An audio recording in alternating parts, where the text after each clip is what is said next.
Hi, I'm Noni Jacobs, and this is Real News, a team-led news program focused on breaking down and uncovering news that truly matters to the youth of New York.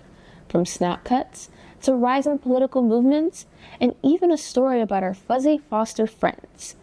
We've got stories tailored for teens by teens. I'm sure many of our viewers have been to a party, but imagine that party on a massive scale with hundreds of teens coming together to literally tear up the town. This is the reality of teen takeover parties. Flatbush Junction, where culture and capitalism combine to make one of the most iconic places in Flatbush. But what if I told you this place was constantly at the whim of teenagers? Gatherings like these are becoming more and more prevalent throughout New York City, and they're being called teen takeovers. Basically, semi-organized events through social media, where teenagers tell other teenagers to meet up at parks, malls, and in this case, junctions, to hang out. Which sounds harmless, but when you have a bunch of kids at Pier 6, it gets hectic.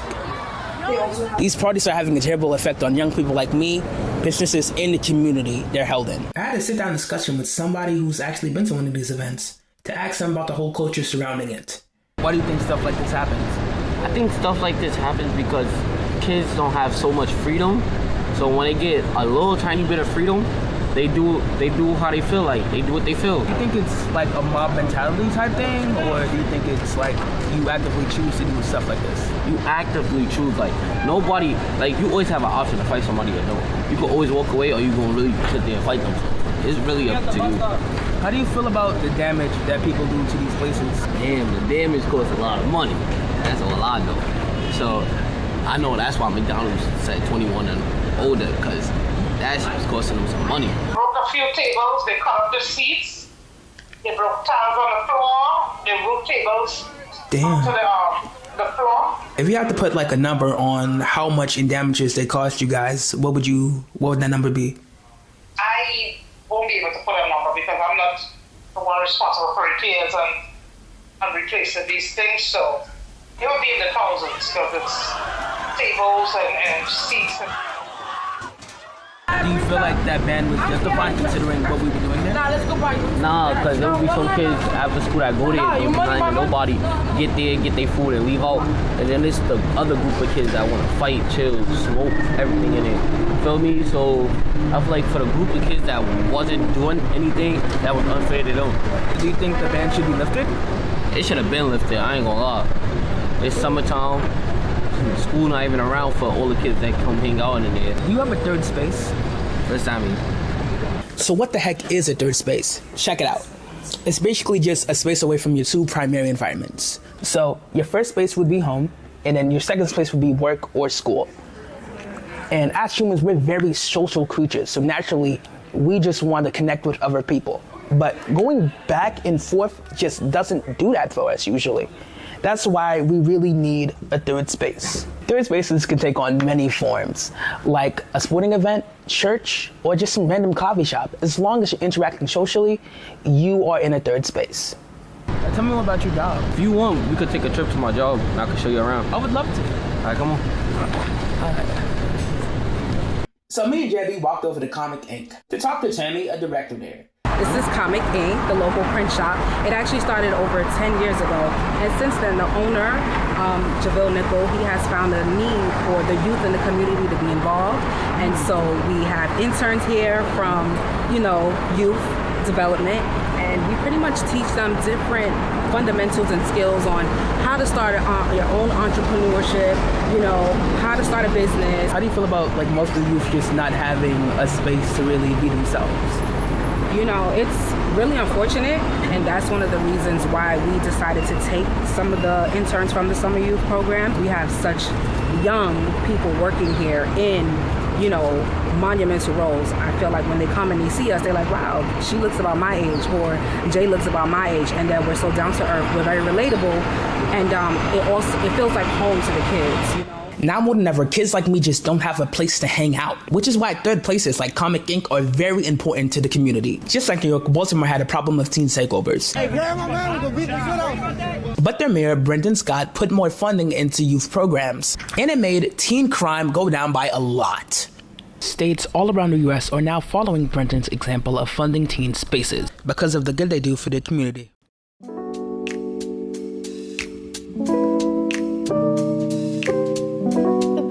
Being an executive producer is you get to kind of do every single story, which is nice. I get to find my favorite things in all the stories and kind of get to work on them and help other people with that.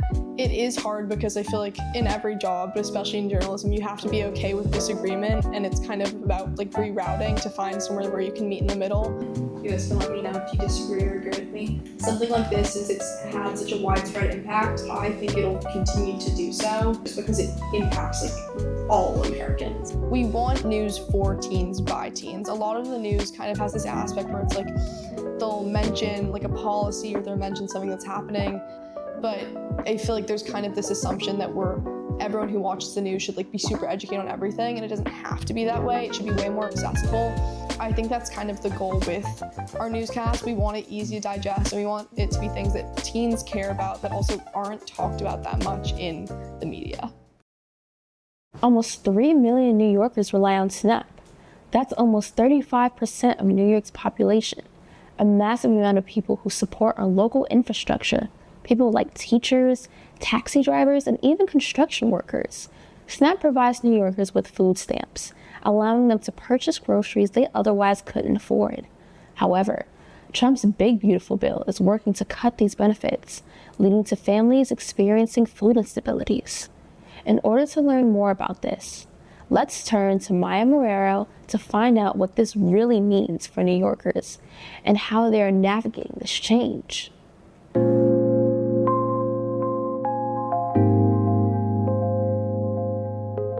This story focuses on SNAP benefit cuts from Donald Trump's big beautiful bill and how they've left millions of New York families facing food insecurity. The purpose is to inform and raise awareness of the consequences of the SNAP cuts, and will highlight growing food insecurity and how they're affecting specifically NYC families. To understand what's happening in your environment is very important. Now, when I watch the news, I'm not just gonna think about, oh man, bad things are happening in the world, bad things are gonna happen to me. I'm gonna think, bad things are happening, what can I do about it? How can I spread the word? How can I help? Yeah. Right now we're in front of Chips, a local food bank and food pantry here in Gowanus, Brooklyn. Serving 300 to 400 people daily, Chips does its best to help its community fight against food insecurity. Earlier I spoke with the food service manager of Chips, Janice Libby, to learn more about the work of over 13,000 people who volunteer here each year. Oh, wow. There's a lot of work being done. We have a whole community and volunteers that come in to serve, help cook, clean. We have community service workers that are here, and they come and they donate. They donate things that we're short on. They donate chips, snacks, utensils, everything, even food. 80% of CHIPS support comes from grants and donations from local businesses and community members.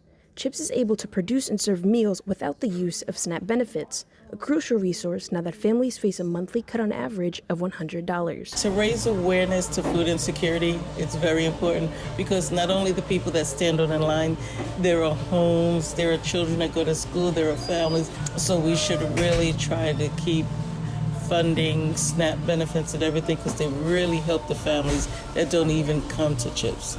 After speaking with Janice, we wanted to know the real experience of EBT cardholders and how cuts to SNAP will affect that experience. First time I used my card, I was with my friend. We just went to a deli that took it, and we got snacks and food for the day. It was nice to not have to, that it wasn't my own money that I was using to buy food, like necessities like food.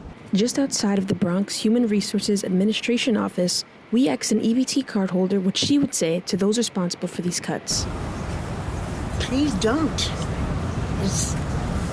I couldn't manage without my SNAP. I could barely buy meat as it is, you know? So I don't know if they cut it anymore. I'll be a vegetarian. As SNAP benefits face a federal reduction of nearly $300 billion over the span of the next 10 years, New Yorkers are left relying on food pantries just to feed themselves and their families. And while organizations like CHIPS are stepping up to help their communities, the need for this basic necessity is only growing. For New Yorkers, this isn't just another policy change, it's an upcoming crisis, hitting our neighbors where it hurts the most, their dinner table.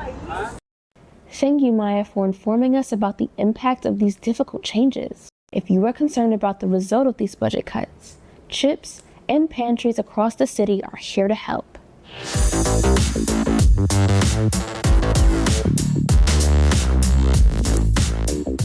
With Democratic mayoral nominee Zohran Mamdani being a self-proclaimed democratic socialist, conversations around economic ideologies are back in the spotlight. But what does Gen Z know about these systems that shape our economy? How do they feel these systems can be improved? Ariane Ibrahim hit the streets to simulate socialism and capitalism with the sight of eggs.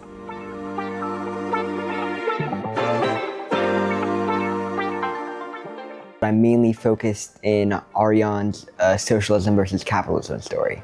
Well, a producer, it's a very collaborative role, and what I'm doing is I'm usually writing scripts, I'm setting up interviews, I'm making sure everything is going accordingly, and I'm really just working with my multi-skilled journalist as well as the executive producer. I feel like the biggest takeaway is that journalism, and specifically broadcast journalism, is really a collaborative process. It's not an individual process, it's a teamwork process, and that's how you get good newscasts out. I'm doing a bit of a more complicated story. It's about socialism versus capitalism, so we're making a little hook that regards Democratic Socialist mayoral candidate Zohran Mamdani and how he won overwhelmingly with the youth on his Democratic Socialist platform, and that has kind of prompted us to think about, okay, are these youth really supportive of socialism and capitalism, and do they actually know what that means? Being Gen Z, we know what is relatable for the youth, and we know how to produce it in such a way that it's actually interesting, it's actually meaningful for the youth. This simulation focuses on three economic ideologies. Capitalism, which is a free trade market system with private properties. Socialism, where the government owns key resources and distributes wealth equally. And a special one, the Nordic model, which is a blend of the two. But first, do young people know how to define these terms? What is your best definition of capitalism and socialism? I feel like an idiot. Define capitalism? It's very much run by companies, is that? Yeah? Yeah, that sounds right. I don't know what capitalism is. Well, kind of when the rich stay rich and the poor stay poor, kind of. That's how I would think about it. Economic system that kind of prioritizes like the community and like the empowering the people. Socializing, talking to people, talking to your peers. With that, we decided to simulate these economic ideologies through a game. Our real eggs, yeah. So we kind of created a challenge where you have to buy eggs for $3, which is like the simulation is that I'm a bodega owner and you're trying to buy eggs. In this simulation, participants were given the choice of which market system to play. Let's do capitalism start. All right, so here is 3 Monopoly money. 1, 2, 3. And you're coming up to me, and then you're trying to buy like eggs for $3. How much are these? These are $6. If you don't have $6, I'm sorry. In a capitalist society, eggs cost $6 at the local bodega and $3 at the supermarket because bodegas don't buy in bulk and must charge more to stay profitable. Now we start with the socialism analogy. Buy these eggs for $3. Sorry, we're out of stock. Oh, yeah. So that's real. I mean, it's a divorce from supply and demand, right? So if there's not enough high demand, there's not going to be supply coming in. So these bodega owners or even supermarket owners are not feeling motivated to actually keep it in stock every time. And now for the special one. The Nordic model. So each of you guys have to play rock, paper, scissors, okay? Rock, paper, scissors, say shoot. That rock, paper, scissors game determined the participants' employment status. Then I would have given you this voucher. Those who lost the game became eligible for unemployment welfare provided by the government, a factor unique to the Nordic model. If you have a voucher, then we could give these eggs to you. I don't. So because of her unemployment status, she received a government voucher and got the eggs for free. Happy sex. Thank you so much. What system do you think was the most fair, and what system do you think was the most unfair? I felt very fair about the Nordic model, but that's because I heard without shit. So yeah, I didn't like that one. Capitalism with more of a twist of politics. Yeah, the Nordic is good. Also, like the way you're talking about capitalism and like the ability for innovation and growth, that makes the town like a pretty big growth. They're all valid, and I think that they all fail because of greedy people. How do ideas like capitalism and socialism show up in your everyday experience? So, I mean, we can go back to the grocery store thing. I swear to you, a couple years ago, bro, eggs was mad cheap, and now it's so expensive. Like 1 week it was literally like $2, the next week it was like $4, and I was like, that just happened. Like gases are too high, like groceries are way too high from back then. Like it's just like a gallon of milk is like what, $7? I feel like in New York, in the city especially, there's such a stark divide between super rich people and super poor people. And I know this is like aimed towards teenagers. I grew up here my entire life, and just seeing this contrast is really like, it's disheartening. So I feel like socialist leaning policies could be beneficial, especially in high density areas. To further investigate these issues, you can view Jack Tursin's interview with Theo Miskell, director of We the Students NYC, on our Instagram page at Real News NYC, alongside more footage of our gameplay. Thank you, Ariane, for seeking public opinion on political ideologies and how these systems impact our economy. Gen Z has the opportunity to shape our political world, and knowledge on these ideologies can help us drive the way we want our world to be.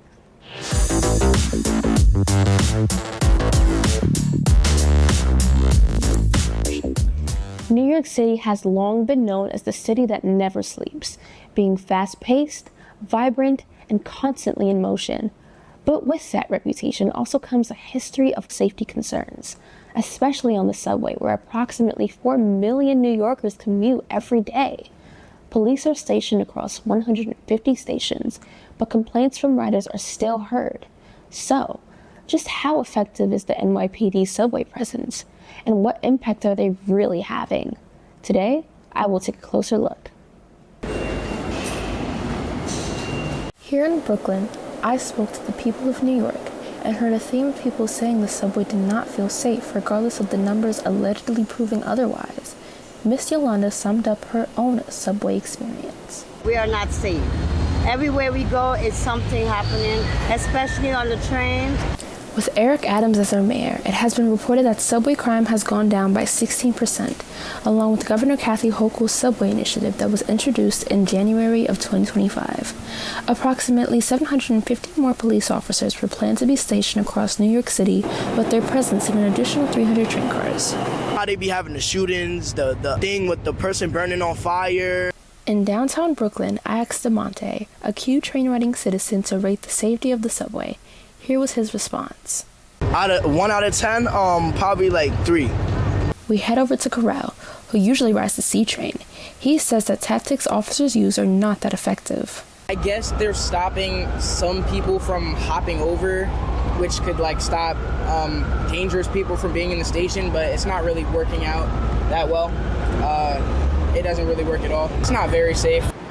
I went to Grand Army Plaza, where Hilmer, a tourist from Sweden, speaks on behalf of his friends, as they often see our police officers not putting in the effort they see back home. If you compare the police officers here, or officers in general here, compared to Sweden, they are a lot less intimidating here. According to an MTA survey from spring of 2025, almost half of riders still feel unsafe in subway stations, even with the added police presence.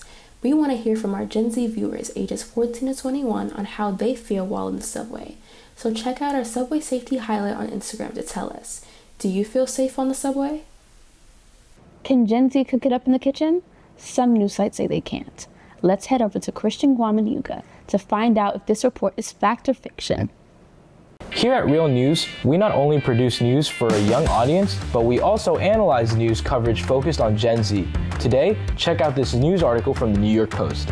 The article, published in January, featured a survey from the dating app Finding the One, claiming that 2/3 of Gen Z can't cook. Real News was unable to verify the source used in this report, so we launched a survey targeting Gen Zers ages 14 to 21, asking one simple question: do you know how to cook? Out of the 40 Gen Zers polled, about 75% responded saying that they feel comfortable cooking, while the other 25% said that they do not. I am glad to say that I am a part of the 75%, and so I'd like to introduce you to a simple and tasty recipe called the cheeseburger pasta. So to start, we're gonna take out our pot, put some water in there, and let our pasta boil for around 10 to 15 minutes. In the meantime, let's dice our bacon and onions. Here at Real News, we believe in eating healthy. That is why I heavily suggest taking out most of the bacon grease but leaving some just for that flavor to get inside the onions.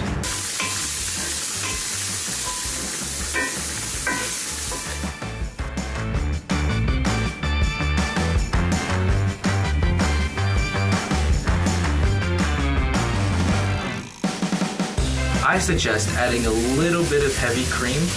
Make sure that your ground beef is brown and crispy. If it's pink, it still needs a little more time in the pan.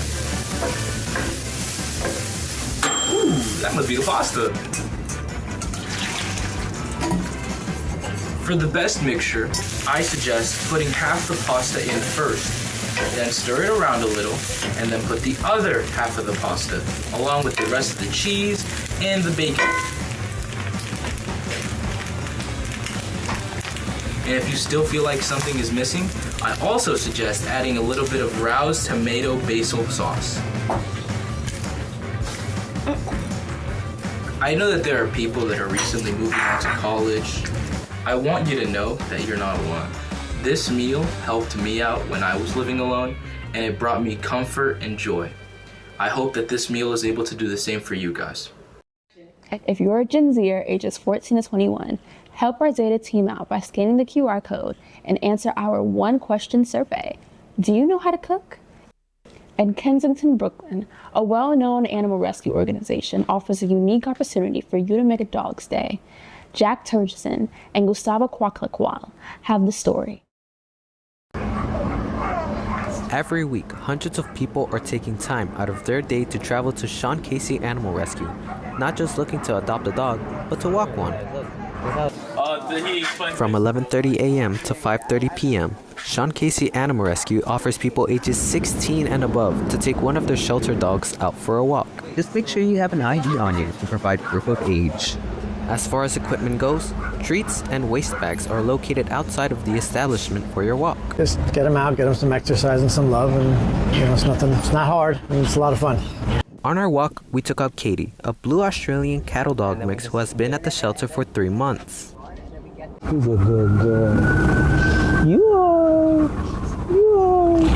The dogs come from all kinds of situations. A lot come from the city high kill shelters, so dogs that may be scheduled to be euthanized. We have several dogs right now that were from a hoarding situation in Mill Basin that was on the news. There was 115 dogs in the apartment, all in pretty rough condition. For Katie's life, we were told by staff that she was imported to New York from an animal shelter in the South, where statistically the highest concentration of kill shelters lie. Why should New York youth take advantage of these opportunities? It's a good learning experience. It's a good way to give back. It's something that is difficult to find for kids in New York. Most shelters will not allow kids to volunteer, period. But the ultimate goal? To make these doggies happy and to potentially find them a new home. So next time you're free, make sure to stop by Sean Casey Animal Rescue. It'll get a dog's tail wagging. That's all the time we have for today. We hope you enjoyed watching Real News. Our journalism process considers young New Yorkers who deserve quality, unbiased information under a new lens. The Real News team hopes you get inspired to create your own news and talk about what others won't. Stay tuned and stay informed. And if you like junk food like chips and candy, you'll want to see our next episode, where we'll explore additives in food and laws that will impact your favorite tasty treats. If there's something you need the answers to, reach out to Real News on Instagram for a chance for us to cover it.